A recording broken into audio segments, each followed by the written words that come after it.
but there were not a lot of opportunities for me to be funny with people. And yet people who know me well, I mean, I'm laughing like all the time. And Chris and I laughed all the time about the darkest stuff, but it was how we survived it. Right. Yes. And I remember after American Wife, I was like, can you just get me on like Jimmy Fallon or something? Someone that just, I mean, we don't have to talk about it. Yeah. Yeah, we'll just play a game. Like he does stupid games all the time, right? Don't have to talk about the heavy stuff. And they were like, yeah, we don't really know what to do with a widow. No thanks. We're going to take a pass on that.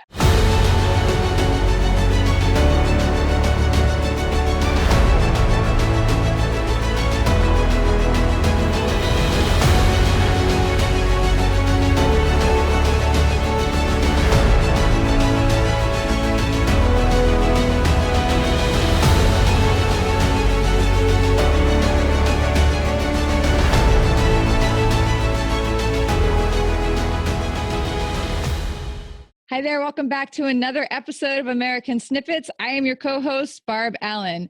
Now, we know that this country is packed with extraordinary people, and we love introducing them to you, which is why we are doing what we do. Their stories are inspirational. Their messages can add huge value to your life, if you apply those lessons that they so openly and freely share with all of us. Today's guest is someone whose stories and message had a profound impact on my own life, and whose friendship I now cherish. Taya Kyle is the widow of Chris Kyle, the Navy SEAL that most people know as the American Sniper. Their story is beautifully told in the book and the movie by that name, and Taya has gone on to write other books, American Wife and The American Spirit. Pay attention, because at the end of this interview, I'm going to tell you how we will send you a free copy of those if you're interested in getting one. We're going to send one out to you, but you got to listen to the end of the interview and wait till I tell you how. Taya is continuing Chris's legacy of serving others, and she builds her own legacy of selfless service as well through her work at the Chris Kyle Frog Foundation. Taya, you have done zillions of interviews. You have shared your story in books from stages across the country. You have had a movie made about your life and your loss and your struggle. And you've done that from almost the moment that your world was just like yanked out from underneath you. But you managed to do it with like such a poise and grace that you show to people. And even in your honesty, that you may think you're like ugly crying, it still comes off graceful somehow. I don't know. It's a talent. They should teach it in widow school, but they don't. Widow school. But you have it. And it takes a certain kind of strength and courage to do that. A lot of people have used your example and mentorship to change things in their lives that wind up changing their lives. So does it help you when somebody lets you know how you've impacted them? You know, is there a story too, maybe that you have of a moment where you got to experience that or witness it, or somebody said something to you about it? Yeah. And first of all, I just want to say that, Barb, you and I are so well aligned, and I'm thinking widow school, there's got to be something there. I don't know if it's a podcast, but there's got to be something there. In addition to your fiction books, How to Woo a Widow. I mean, I think we're onto something. And thank goodness that we're at a place where we can laugh in our lives and that we're years out. Right. Yes. So there's one that comes to the top of my mind. And I love this story because I had a speaking engagement in Oklahoma, and they were kind of paying top dollar, and they were advertising, and it was one that other big speakers had gone to. And so I went out there thinking, this is going to be really interesting, because I didn't know a lot about the group that put it on. And I got there, and it was like crickets. You know what I mean? There was just like no one in the audience. And I was thinking, and they asked, do you want anything to drink or whatever? And I was like, I mean, maybe like just a coffee or something. They're like, oh, we don't actually have any coffee here. Like, I mean, it was just one thing after another. I was like, okay, no problem. Just water is fine, you know? And so I just remember thinking, I have to call one of my girlfriends at the end and be like, how do you know when your speaking career is over? You know, it's like an event like this where you go, it's done. Nobody cares. Yeah. So I had this event, and we had a meet and greet beforehand, and there was a woman who was in tears, and I just kind of loved on her and had this moment with her and talked to her about some stuff. And then I gave my talk.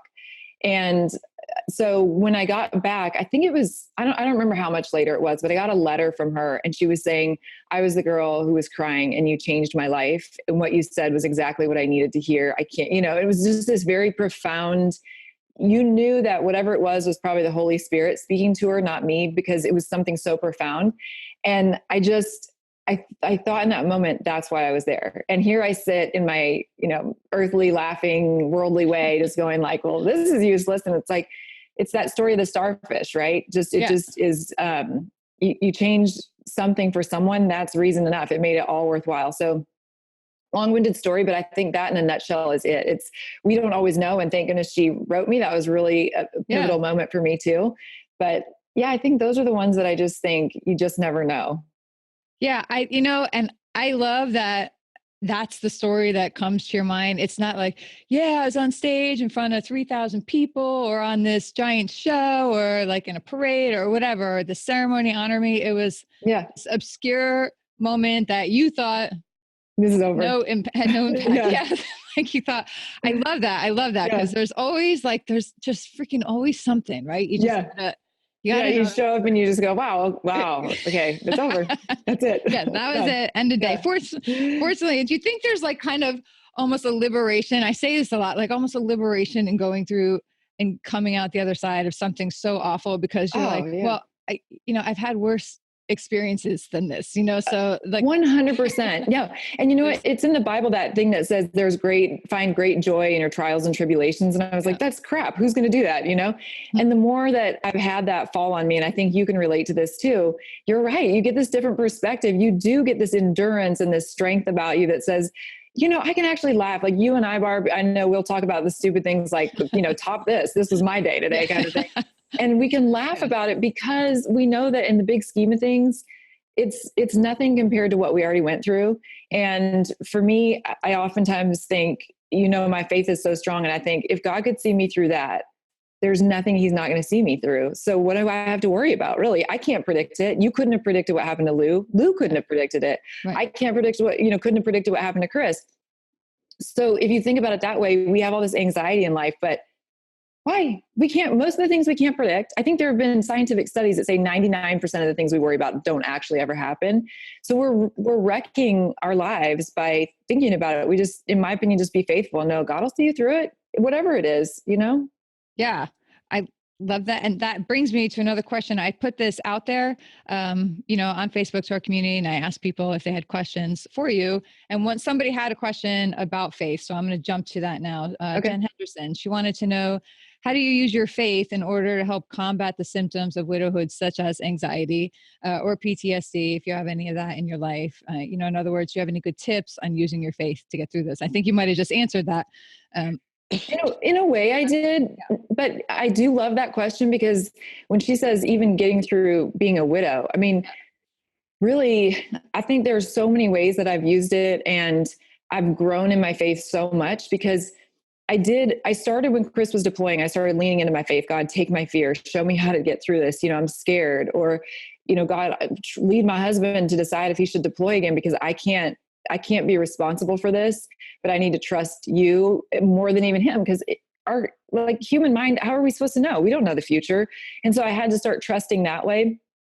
And I found that it did work out the way it was supposed to for us in those times. Right. And I believe that God knew that eventually he would be killed, but in those times he was safe. And so there wasn't anything to worry about. Right.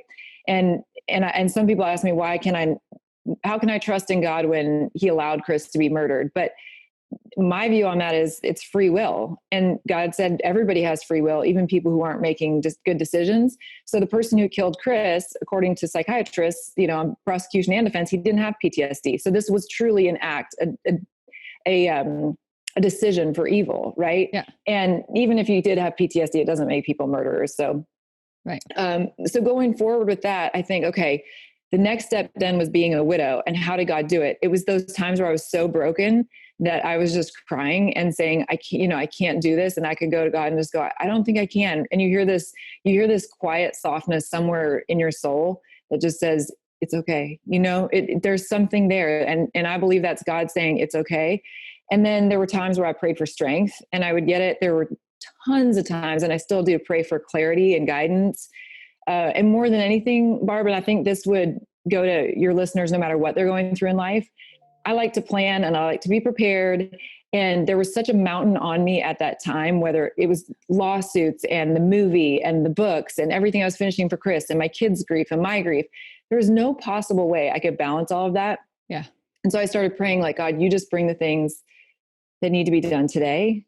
And I trust that you're going to bring the things that need to be done tomorrow. So if I would start doing something that I thought I was supposed to do that day and bang my head on the wall, even just a little bit, I would set it aside and start on something that had like this open door, clear path. And then wouldn't you know that 2 or 3 months later, that thing that I'd kind of started to bang my head on, something would fall into place. And in that way, I just thought, whoa, right? That was life-changing for me, because I realized that when we have this mountain of stuff and we think we're supposed to do one thing and we just keep pushing and it's just blocked and we keep pushing and we get so frustrated and why and blah, blah, blah. If we just, the first time we bang our head, just go, this isn't the open path. That means it's not God, because he's not a God of confusion. So then you look for what is the open path, do it. The other thing will still happen. Like, you're not actually giving up on it. You're just saying, not now. It'll be, and to me, that was probably the biggest thing that I got, was not only the strength, but then this thing that still applies in life today, that, like my children's book, I had a date, I had a time, I have gone through so much that is supposed, this children's series is supposed to happen. I know it. Yeah. I've had it on my heart for a long time. And the last thing, I talked to a group in College Station, and I was like, should I try publishing it in December? You know, they say it's the worst time. Should I do it? And they were like, yes. And I'm like, okay, December it is. And then sure enough, something else blocked it. And I was like, okay, every single time I've tried like 5 times this year to release it. So I just decided, okay, then it's not time. And I'm not even worried about it. I just figure Easter next year it'll be. I mean, for me, that's huge, you know, to not be disappointed, not be upset, not think that it means it'll never happen.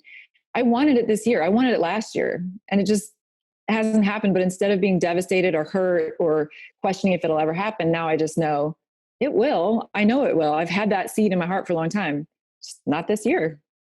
Yeah, that is huge, to be able to sit back and just trust in that process. You know, people make plans and God laughs, they say, you know, all that. And that was hard. People ask me all the time, like, where do you think you're going to be in 5 years, 10 years? I'm like, dude, I am not going there. Like, I'm going to focus on that. I know, you know, where I'd like to be or where I think I'd like to be in 5 years, but I don't know. I'm like, I have no idea. I have no idea where I'm going to be 5 years, 10 years. I'm like, guess what? Neither do you. So, and they're like, what? You know, it's an illusion, but people are very comfortable with that. Yeah. But and you're still driven. Like, that's the thing. I know you're driven. You know a lot of things that you want to do in this world. So it's not being in the present does not mean you're not goal oriented. And I think that's the other, it's a fine tuning of that concept to say goal oriented. Yes. When it's on your heart and it's a clear path, you know, you go, and that never quit mindset, push through the hard times. I get that, but there's a difference. And the more you start praying and believing and seeing, you'll start to get that discerning eye for, like, it doesn't mean that I'm not goal oriented. Like, my children's book will happen. I know that. Yeah. I'm just really disappointed that it's not happening sooner, but I'm still goal oriented and driven. I'm just also allowing for God's time. And I believe that it's always for our benefit. What is the children's book about? Well, I thought you'd never ask. No, I only had to mention it 10 times. I know. I was going to make you sweat it out another minute. No. I could see you. No. Okay, for real. I was not going that angle. Now I'm not even going to say. Oh, come on. Just to prove. Okay, no, it's a faith-based series. It's a 10-book series, and it's about this faithfulness that I saw in my kids. With tragedy, they learned these really deep concepts about God and faith and persevering in life. I mean, they have that same strength that you and I have, where they just know that it's going to be okay. And so the children's book series is, the first one, it's Prayers for Bears, and it's Prayers for Grateful Bears is the first one. And it's for like 3 to 5 year olds. And there are little, I didn't want to do rhymes. I was going to be really artistic, but then the editors were like, no, add some rhymes, you know, do some things. So I did. And it's just, it's quick prayers for kids that I hope are really catchy and that they can use in their own life, and that their parents can use to just pray these conversational prayers that are really cute with their kids. And you start recognizing that gratitude is really simple. We think we have to be grateful for all these other things, but sometimes it's just a roof over your head and food to eat. And we forget that in itself is worth our gratitude. That's awesome. I don't know why I've never gone in depth with you about these books before. I've heard you mention them. I've never actually said, what are the books about? I told you it's taking forever. No, I'm just kidding. I know. I'm so sorry. No, I'm kidding. I suck. No, we just have more things to talk about when we get together. It's like a mile a minute. Yeah. So I will say I keep coming across things. I'm like, man, I wish I'd had that, 8 years ago. And I feel like that's another tool that I wish I would have had, but it was 14 years for me now. So, 13 years ago, 14 years ago with me and my kids, especially, with issues I was going through with the Catholic Church with them. I wanted them to hang on to their faith, but Catholic Church kind of wound up just being too much for me. And we just withdrew from it, but there's a difference between religion and faith. Yes. And and I just couldn't grasp that. But that's okay. Cause you know what and I think as a parent, Barb, especially when you're talking about getting through tragedy, it's really easy to look back and think, I mean, every parent looks back and thinks, I wish I would have known. Right. But I always go back to, we were never designed to be the perfect parent anyway. It's impossible. And, hindsight is 2020 because you have that experience, but going into it, you don't. And so I think the cool thing is that even if that was your experience then, I feel like God knew that was going to be the experience, and he's not deserting anybody. And so there's always this second chance later in life to do things differently. And I find with my kids, I mean, I've done things that I thought in my grief, I ruined something, and I can never go back to that time and do it over. And it breaks my heart. Yeah. And I've even prayed about that. I've said, like, God, I think I ruined this. And I said, can you forgive me and can you fix it? Especially with my daughter, there was something that it was really breaking my heart. And it didn't occur to me to pray about it at first. And I said, I did this and I carry this and I ache and I'm angry and I'm hurt that I did this. And it was just a mentality I had with her, basically. So it wasn't just one event. It was a mentality that I realized, oh my gosh, I've done this wrong. What have I done? And so I just prayed. I'm like, can you forgive me? Can you take it from her, the damage that I've done? And can you please repair it? And I'm telling you, Barb, like, I didn't know. I just asked. I didn't know this was going to be like, can you do this? I mean, I've seen you do other things, but can you even correct something I did?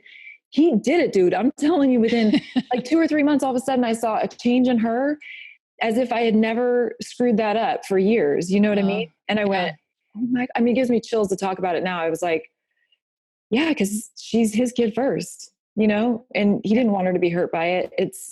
So anyway, if that's an encouragement to parents everywhere, I just think we ache when we know we did something we didn't mean to do or we weren't equipped to do. But it doesn't mean that it's over because the timeline that I should have done that with her was much earlier. It shouldn't have worked to think about it later. And it did. And I was just like, whoa, I mean, mind blowing. Yeah. Yeah. That is, and you actually jumped ahead and answered another question I was going to ask, but that's great because you covered it, helping parents through grief and how do you do that? I mean, you guys, when I read your book, American Wife, I had to stop and start A, because it's beautifully written, but B, there are times our stories have so many things that overlap. So sometimes I felt like I was reading my own story and going through my own thing. So, hard for me, but beautifully written. But I mean, I've said, I feel like I kissed my husband and sent him off to die, right? Because I kissed him and 10 days later, I was like, okay, goodbye, honey, go to this person who's in Iraq, literally plotting at this moment to kill you. Like, and so I've often, and then I look at your story, I'm like, you literally kissed your husband goodbye. And, and he went to, but you were just like thrown in this immediate spotlight. I mean, I was too, but it was like temporary and it came and went. It was more about the trial, but you were just like you got up one day and it was a normal day and you went to bed and you had this great day, things going to be great. And then boom, like everything. And you didn't nobody gave you time to like breathe or catch your breath and it seems like that's never let up. It's just gotten more intense and more so. And a lot of it's positive and some of it is not. And how do you deal with that? Because on the flip side of the positive stuff and the people who adore you and love what you do. And that's not to say like everyone knows you're human, right? I don't think there's anyone saying, and I'm like, oh, Taya, it's not like I made, like she's not a human being, right? But the way you deal with your human frailties and all that is what gets people. But how do you deal with the flip side of it where people, I've seen some of the things written, comments about you. I've had people approach me and say, oh, you're friends with Taya. Let me tell you this about her. I'm like, oh my good Lord. Like we're unsolicited, just like it's like they find me in a crowd and say, I got to tell you, I'm like, oh, hi, nice to see you. I haven't seen you in a year and a half, but like, this is how they greet me, So, okay. But, how do you like take a breath and do with that? How have you dealt with that? Has there been a period in these years where you've just been like, like I need to step back and like breathe and not have that around me? Yeah, no, I mean, it is a great question. And I think, I look at so many things before Chris died and I thought there was this preparation again, I'm sorry to keep bringing it back to God, but that's how I see it. And that's how I survived. It's the truth. It's, I feel like God knew this was coming and he prepared me in small doses for years in advance. He didn't want it to happen. I believe that. And I believe that he prepared me in little bits because he knew what was coming. So for Chris, I remember, part of the reason I think I was able to just keep walking when it happened is that I watched Chris do it. And we went through a lot of those beginning stages together with his book. And I learned from him a lot of just grace and humility, and the way that he handled himself was a really unique learning experience for me. And on the flip side, I also realized when I saw hateful comments about him that were so far from the truth, my hands would start shaking. My heart would just start pounding out of my chest. And I felt like this vitriol, like, I want to slay people. How dare you? You're so far off the mark. And I realized in that moment and talking through some of that stuff for him, that there are going to be those people who hate always. It's just going to happen. And at that time, my son was very sad. He was in elementary school. He came home, and he's a tough kid, and he doesn't really, it's really cool. He actually doesn't take other people's opinions on board when they're negative. He doesn't even notice sometimes when people are being like, manipulative or weird. But he said, they're making fun of me for my socks. And I said, what's wrong with your socks? I mean, we go to Walmart, we get basic tube socks. You know what I mean? Like, they're black, like everybody else is like, they weren't the right brand, right? At that time, I think it was like the Nike, something that, I don't know, whatever it was. They were like $30 a pair or something ridiculous. And I remember sitting with him and I said, do you know that people love daddy, and we're gone a lot. People are standing in line. We kept them away from that for the most part, but yeah, I do. And I said, do you think there's anyone who wouldn't love him or look up to him or respect him in some way? And he's like, no. Right. And I said, there are people, and they say really horrible things. And that's just a part of life. And I was telling my son, I'm like, you're handsome, you're athletic, you're smart, you have all these things going for you. And for some people that evokes hate, and they want to bring that down a notch. And I talked about the kid specifically who was doing it. Great kid. I know the family, but there was a lot of hardship in that family that he was taking the hit for. Mm-hmm. And so, I just explained to my son, he doesn't like the fact that you're in a good place and he's not, and he's just trying to find his way. And he's not maybe even doing it to be hateful. It's just an instinct thing, whatever. So, which, by the way, I think it's funny that my son wears like crazy socks now. It's hilarious. Like, he just finds like the most, anyway. And I don't even know if he makes that connection. I talked to him about it, and he's like, no, I guess I do, but I don't know why. Anyway, I think that's a form of acceptance, right? Like, I don't care. Make fun of me. Do that. And so with that being said, I do feel that way today. It wasn't always easy, Barb, because there were people that did such powerful, evil attacks, or like some people would drop a legal document, let's say, right? Yeah. On legal letterhead and put it out there. And people who don't know say, well, it's on lawyer's letterhead, it must mean it's true. No, it doesn't. What happened in the court case? What happened afterwards? Yeah. Did they pursue it? Like, but I'm saying that because I say it's to that level. It's not just comments. Right. It's literally people creating something they want to create and throwing it into the world to try to, I don't know, right? I don't know, but I'll kind of end with this because I know I'm going on, but it was a big deal for a long time. And I think you can relate to this, and maybe some of your listeners will too. Yeah. I kept thinking, you see me on the outside, I've gotten dressed, probably put on my makeup in the car, as a passenger or whatever. And you think I'm okay. But what I see is I'm gutted. Somebody has literally sliced a knife down the inside of my chest and stomach, and I'm gutted and bleeding out on the sidewalk. And you're walking by me and like stepping on me with a stiletto heel. Like, I just thought, why would you do this right now? Do you not know? I mean, is this not visible?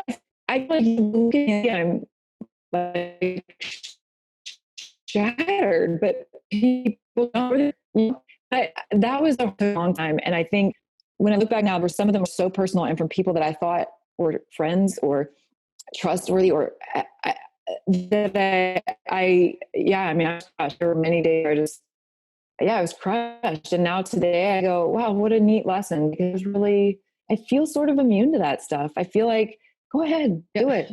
I mean, I'm still going to keep going. And that to me is a huge blessing, because that's not something I could have said a decade ago. Like, say whatever you want about me. It's okay. I don't mind. You're not going to ruin me, Right.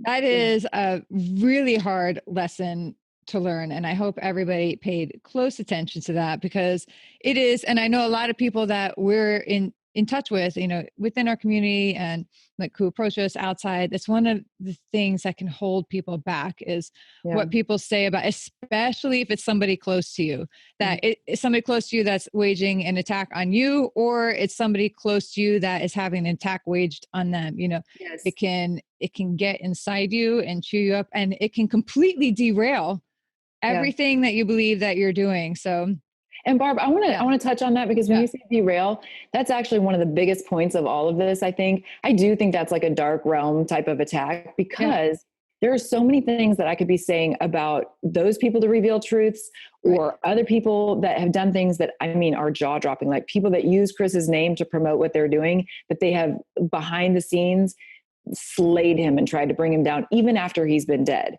Yeah. And I could come out and say all of that. And trust me, I think about it and I go, what's the difference between vengeance, which is not mine, and just saying the truth? Maybe that's just the truth and I should just say it. But I go, you know what? That puts my eye on that instead of the good things I'm trying to do. Yeah. And that will probably continue to be a struggle for a little while. Although I think I've come a long way with it, is to say, I do know the truth. It doesn't mean that I have to speak it. God knows the truth too. And other people figure it out eventually. You don't have to warn people off. It just like, no, they get to be them. And eventually people will see it. It's hard to do. I think it's something that takes some of the most discipline to do, is to not just like you're backed in the corner and not to just like come right back out, Yeah, you're like, they're saying that about me. Let me tell you the truth, Yeah. Oh no, you didn't, like that. Yeah, exactly. Yeah, I'll tell you something. Yeah. Here, hold my beer. Yeah. So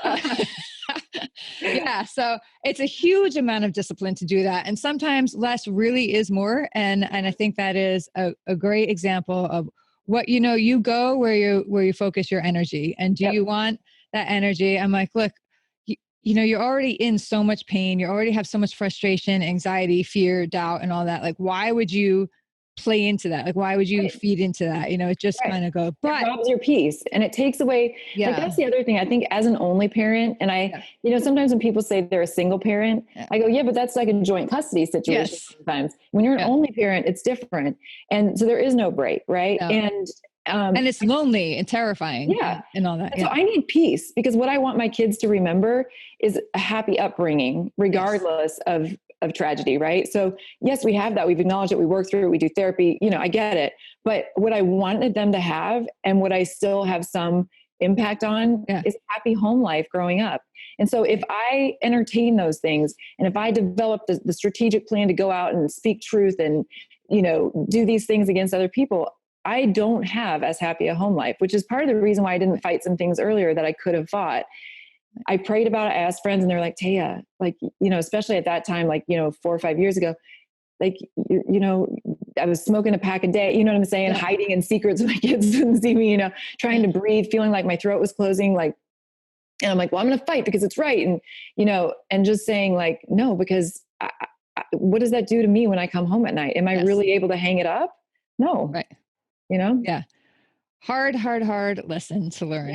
But I'm glad I can see you, like you can see when you're like light up, when you talk about your children's books, when you talk about your kids, and that's the difference. And even when you're talking about the things that are like terrible and awful, like like your whole body language, and it's just so representative of what it does to us on the outside at all. I have a talk now about Chad Littlefield and his friendship with Chris. I'm so lucky that I get to know his family a little as well. They're such sweet people. They really are. I just adore them. And, we got to tell Chad's story a while back through them.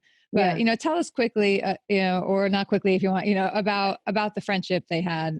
Because, Chad was also killed with Chris. And, it's 2 lives for just ridiculous reasons. So just tell a little bit about their friendship and let people get to know Chad. Yeah, it's a great question. And by the way, you're a great interviewer, because I think you have this depth to you that's really cool. And you kind of hit the points that maybe not everybody else would see. But when you asked me the question, you asked me specifically, tell me about the type of friend he was, not just who is Chad. And that's the most important question, because it's something that your listeners can use in their own life, I think. He knew, so his wife and I were friends on the soccer field, and we introduced our husbands, and there was this easy way about him that he just showed up. And in the end, isn't that what we need when we're going through a hard time? And Chris was still adjusting, and he was still coming through. But the person he wanted around was Chad, not because Chad had the perfect words, not because Chad entertained him or made him laugh, right? It was because he was the type of guy that would just show up and he took you as you came, So if they were laughing, he was laughing. If Chris needed help, like they were doing stuff to do like a charity event or something, Chad didn't go and say, dude, let me help. What can I do? You know what I mean? He was just like, he showed up and he would look around and he would take care of stuff, or he would be standing there. And like, if Chris would say, hey, do you, like, he's on it, you know what I'm saying? Yeah. And so it's this really cool balance of being humble, quiet supporter, and then right there to laugh, right there to talk, right there to do whatever. They would weightlift in the mornings. And I remember, that's a really big deal. And it's a hard thing when you're feeling, and this, Barb, when you're feeling like your soul is crushed, to get the energy to do physical things is just so hard. And so I was telling Chad, I said, look, Chris is always happier when he works out. But our garage where we lived, we had just moved in not that much. I've said, hey, maybe we could get the garage cleaned out. He's not going to feel like doing that, to get the weight set ready to go. So Chad, can you come over and help me get the weight set ready? And he did. And then they worked out in the mornings. It was like, it didn't really matter what you were asking. He had this depth where he could see why it mattered. And then there would be times where he'd just show up, but he didn't outstay his welcome either, right? He'd bring like some fast food and they'd sit and just laugh. And other thing, which I think is interesting, Chris had a level of fame at some point, during their friendship, but Chris wasn't the type of guy that wanted that or wanted people to know that. I mean, he didn't even want to write the book. It's a whole other story. But, Chad would have this way of laughing about it. Like, dude, something about I'm with the American Sniper, talking about guns, like, what is my life, kind of thing. Yeah. Briefly, he'd acknowledge it and laugh about it. And then it was like, but he was just Chad. I don't know another way to describe it, except that he was a very tall man. He was a big man. He had this teddy bear quality to him, but he also had this strength that was just, and Barb, this is interesting too. Not a lot of people know this, but I remember Chris saying, and that's why I think our path is written in our soul knows things, but it's not worth worrying about because we can't predict what that feeling is. Chris told me a couple months before they were killed, he said, I feel like Chad's the type of friend who would take a bullet for me. And I was like, really? I said, don't you think that's kind of hard? Yeah, I know. I said, don't you think that's kind of hard to say for somebody who hasn't been in combat? Like, you never know. And he goes, I just have this feeling. And then Chad's parents told me later that Chad said to his parents, I love that guy. He said, I would take a bullet for Chris. Oh, man. And I was like, what? I mean, all within 3 months of both of them, dying. And there's something in that that's just beautiful and divine that says to you, for his parents, like, would they ever think, I wish Chad hadn't been friends with Chris? You know what I mean? Yeah.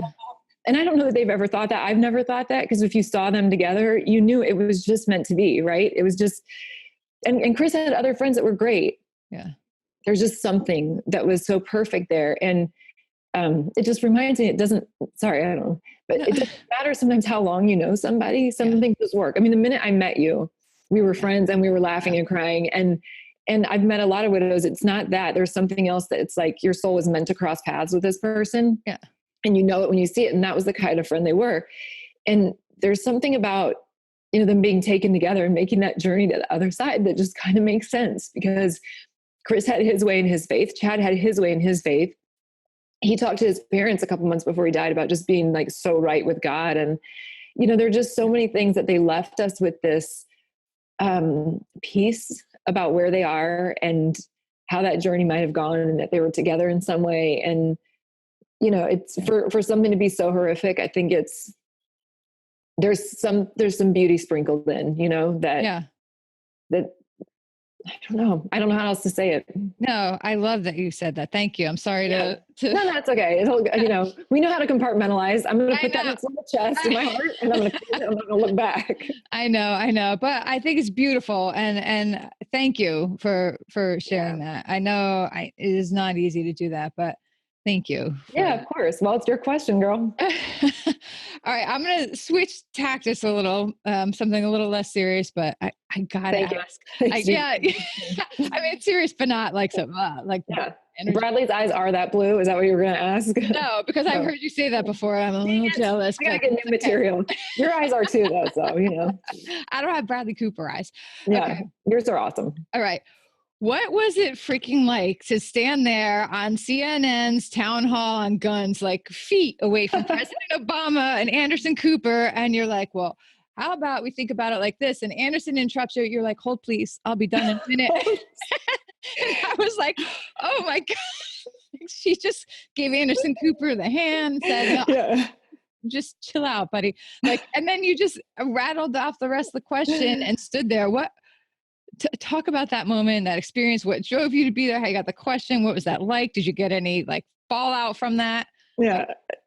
Fascinating. Yeah. So Anderson was one of those guys that was he's so personable and warm and amazing when I first met him. And he was one of the, again, maybe it's just like this divine thing.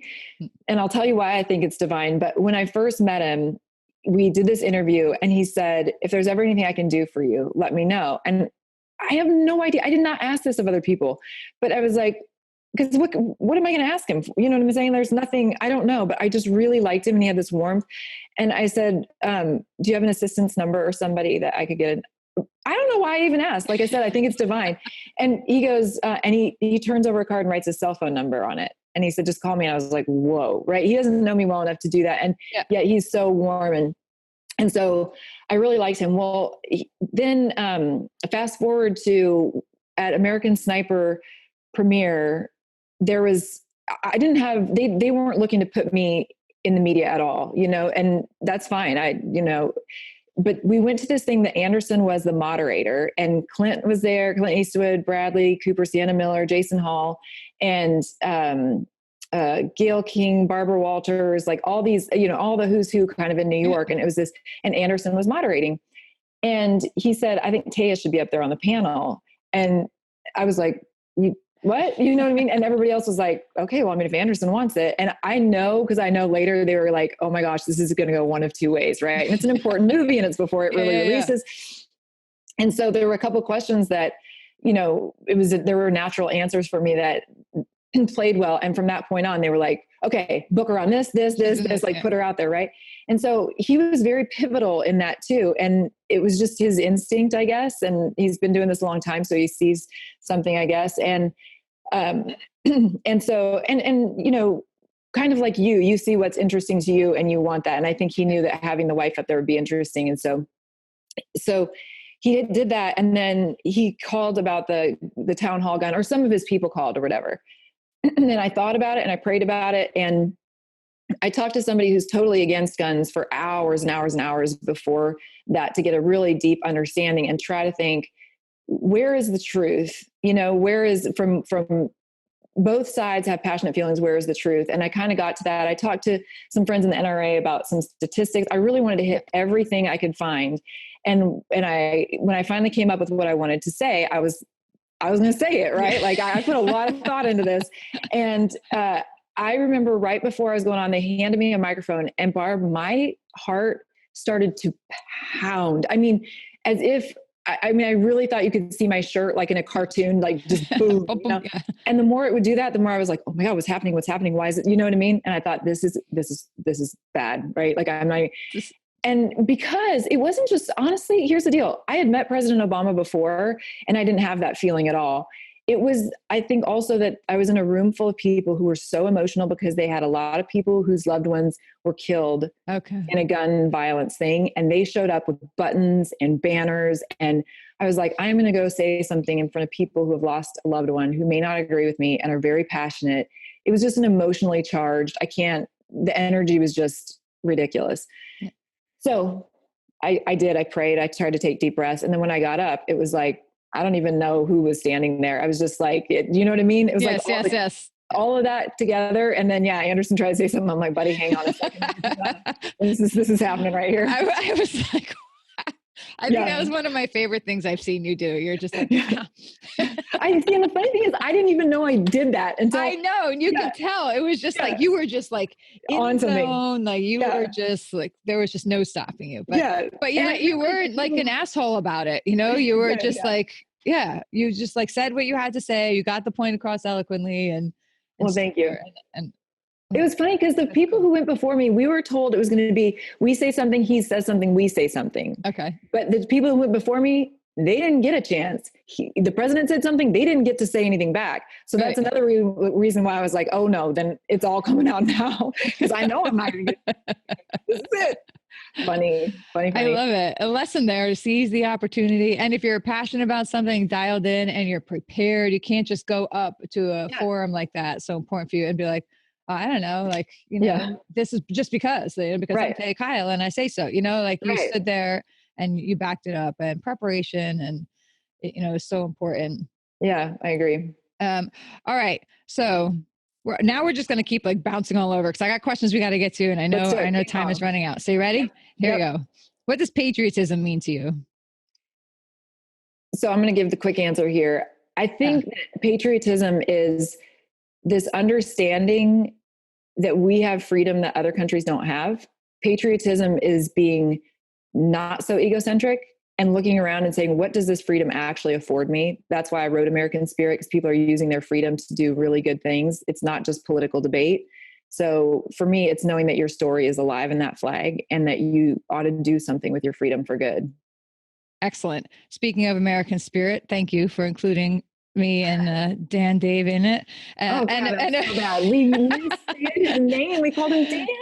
And American Snippets. I love it. But honestly, it was a huge surprise for us to be in it. And thank you. Super sweet of you. Needed to be in it. Yeah. So where did you get those stories? Like, how did you? It's hard, and like this is exactly what we do here. And we know for people were like, why are you're just going to tell good stories, and like people are going to like it? I'm like, yes, they are. And but. So where did you get, did you know these people all personally? You have a ton of people in there, and it's so cool. It's so cool to like dig back and see all these stories. But yeah, how did they come across your radar? Yeah, I think people like you and I know that when life is really hard, you need some positivity. Yeah. And you need to know that other people can survive too.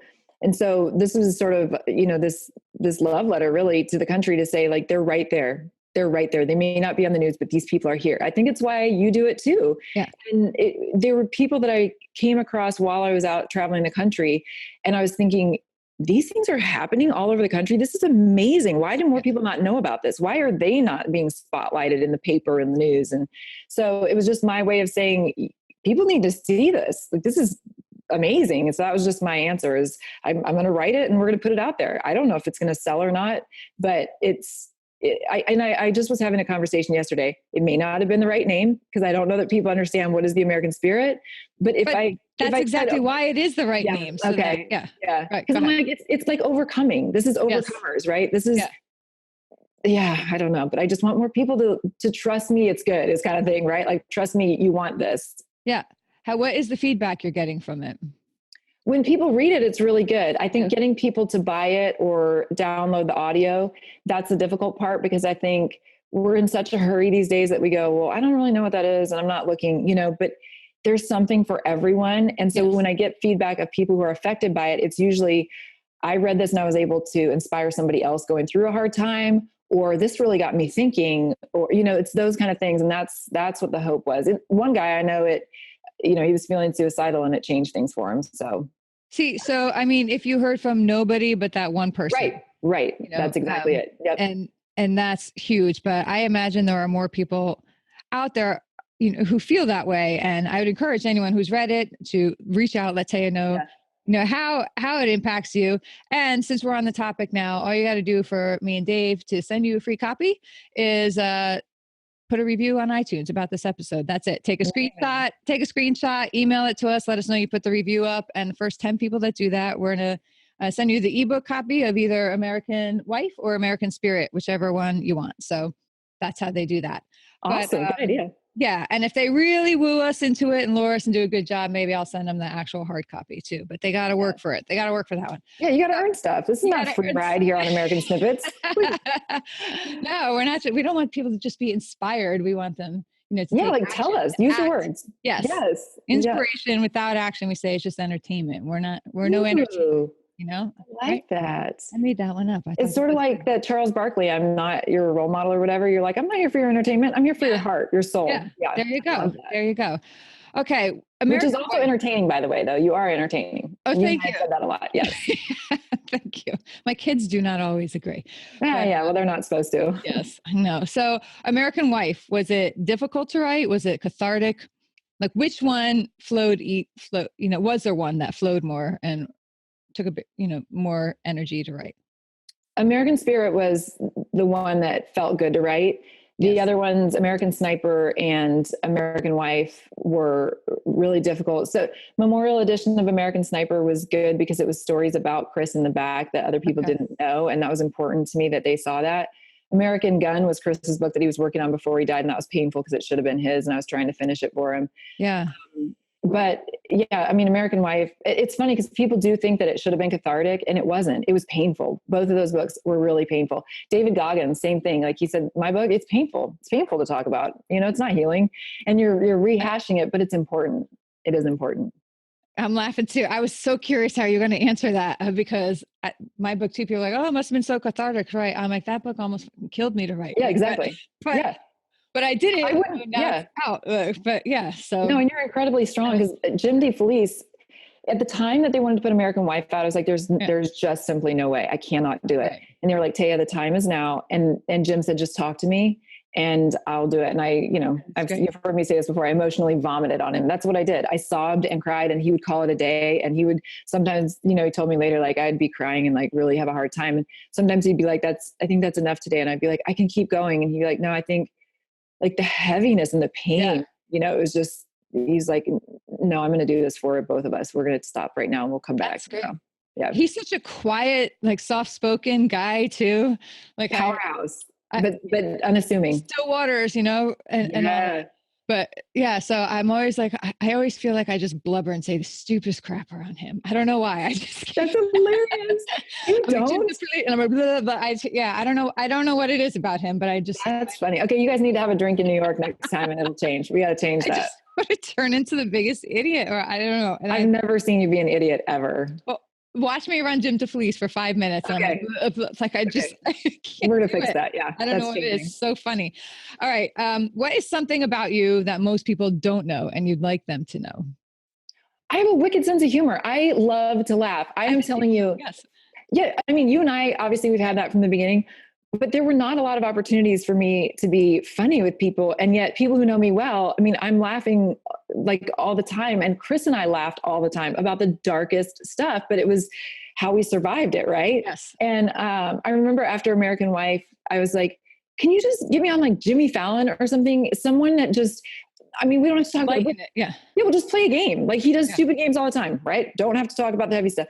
And they were like, yeah, we don't really know what to do with a widow. No, thanks. We're going to take a pass on that, And I was like, I just want people to know I can laugh, but hard and upsetting. Right. That's like, I don't cry all the time. You know what I mean? Right. Yeah. But like, and especially, so you're out there almost like you're the widow, you're and widow, like that's it. And so people don't know, they just hear widow and they think like, and they're not it's not that they're jerks or anything. It's just that a lot of them are afraid. They're like, oh my gosh, I can't joke around her. I'm so sorry I laughed. Like, I can't do this. And they think like you're supposed to cry. Man, I used to mess with people. I used to mess with totally. I did. The MPs at the trial. I would just destroy them. Yeah. Like, it's hilarious. It is hilarious when you. Okay. So Travis Mills, right? He's how many amputations? Is it 3 or 4? I mean, he's like 4. I think he's quad. And he's like hilariously funny. So we were at this event for Adaptive Training Foundation, and he got up and he told these jokes that just slayed about being an amputee. And people were like, oh, they were either howling or like awkward. Right? Yes. Yeah. And so before I went up, I'm like, Travis, nobody told me I could do jokes. Nobody. And I've been dying for this, but I did not know this was a joking event. I'm going to try to think of something. And he goes, just tell him the one about, what do you call a guy with no arms, no legs swimming, right? It's Bob. And of course people have heard that one before. And I'm like, are you crazy, dude? I'm not going to get up and tell the amputee joke any more than you're going to get up and tell the widow joke. You have to be one to make the joke, or else it's like horrible, that's not necessarily true, but I was just laughing going, that's it in a nutshell, right? Is that if you have your limbs blown off, is it funny? Absolutely not. Is it extraordinarily painful? 100%. Have you cried your eyes out and been depressed and not wanted to live? Absolutely. But can you find a way to laugh? You dang sure better.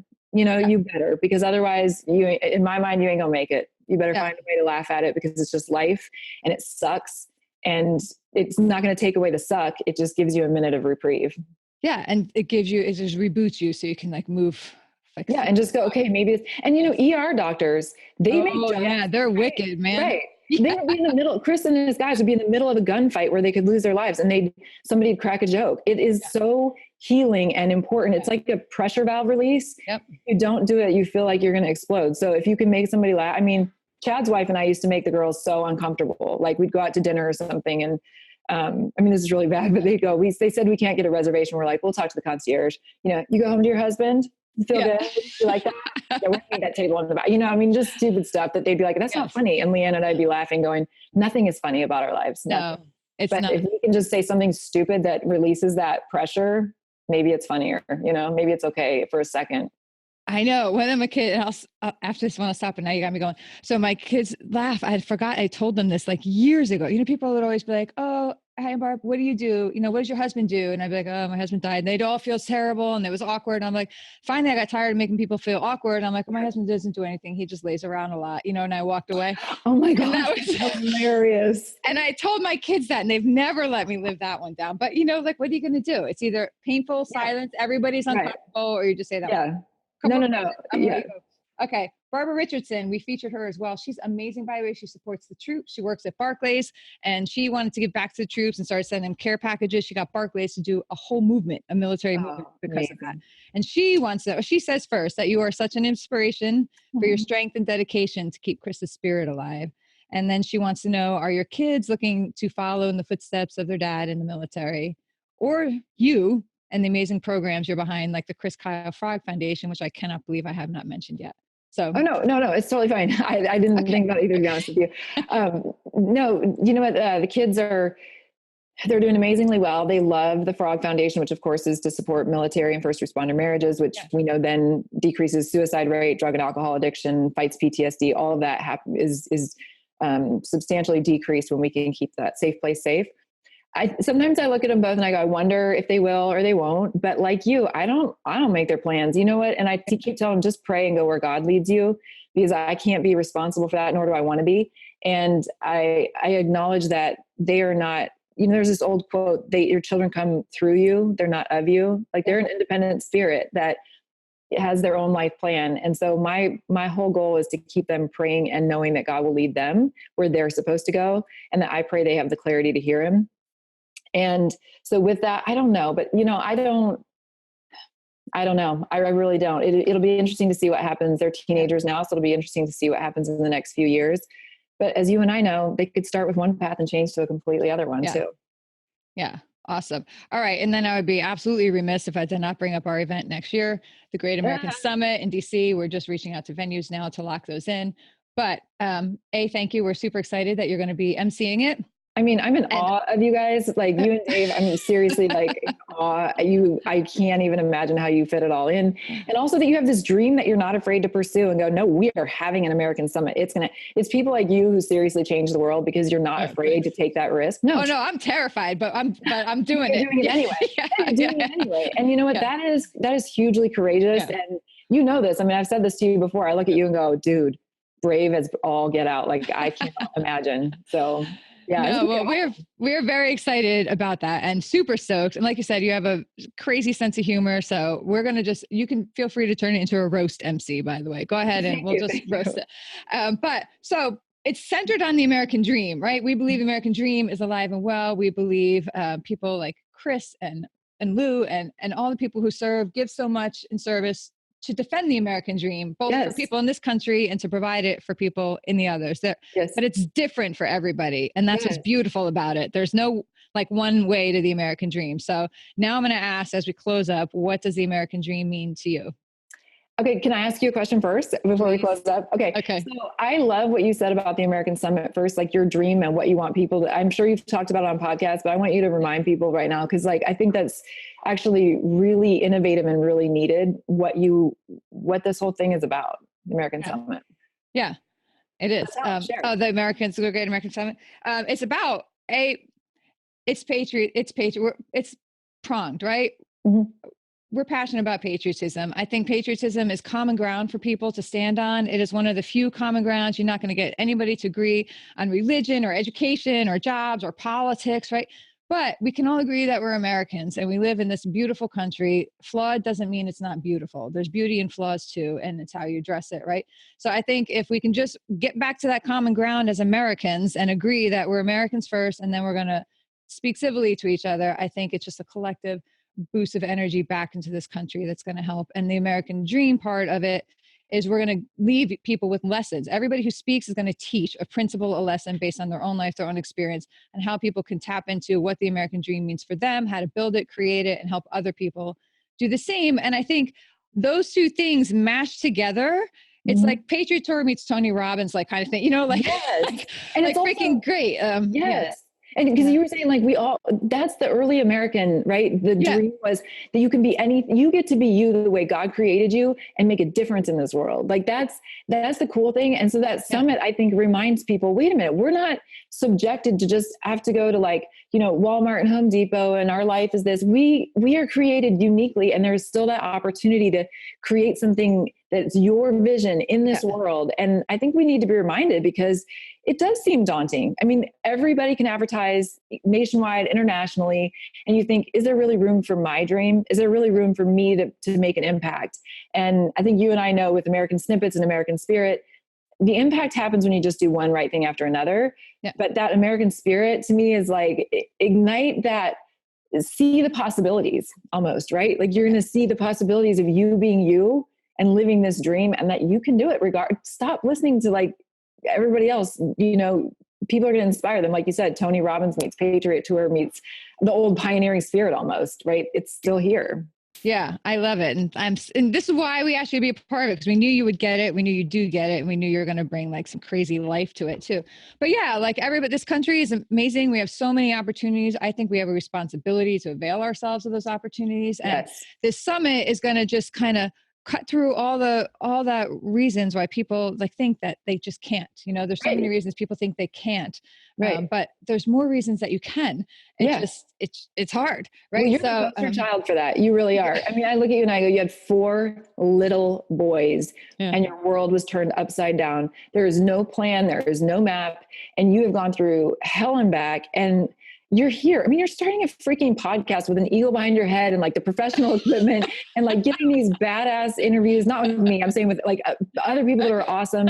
And and then you're going to do this great American Summit in DC. And it's like, dude, Barb Allen, like this is so different than what you would have envisioned, but there's something in you that got stoked that said, you can survive that, you can do other things. And I feel like that's like, it gives me chills just thinking about, because you seriously you couldn't find a better poster child than you to say you have horses and dogs and cars that break down and kids who are like teenagers and young adults. And, you have the courage to love again with Dave and to be this business partnership. And I mean, it's just truly like, there's nothing you don't do. And I've watched you tackle some things and I'm like, you got in touch with that person. Like you just reached out and, you're like, yes, like this is, I'm a patriot and I'm a badass and I'm still a mom who's funny and like going through hell sometimes. It's like, yeah, you're the poster child. Work on your like sexy poses for the poster, please. You can teach me about that. You can. No, I can't. No, absolutely. We'll find somebody who can, but yeah, not me for sure.